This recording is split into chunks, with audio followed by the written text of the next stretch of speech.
Si spravíme make-up v poradí, ale budeme používať iné produkty na to, na čo sa zvyčajne používajú. A táto špeciálna miska rozhodne o tom, ktoré na čo.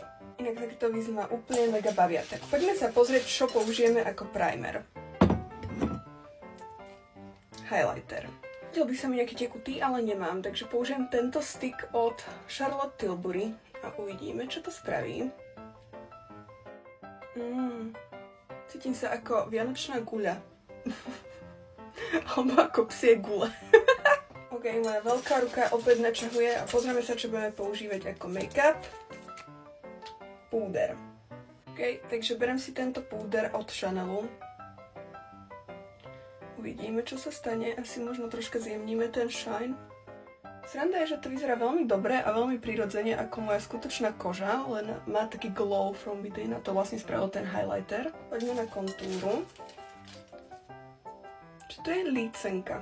Použijem zase Charlotte Tilbury, lebo neviem, proste mám rada, tie produkty sú dobré, dobre sa blendujú. Dobre sa blendujú, ale nie na púdri. Ale dobre.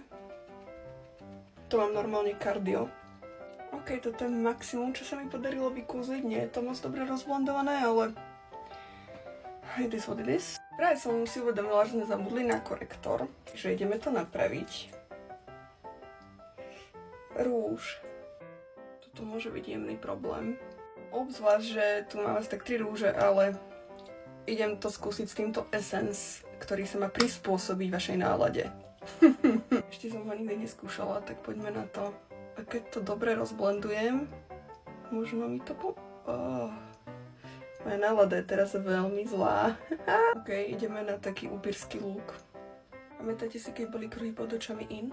No a na ďalší produkt pôjdeme v časti 2.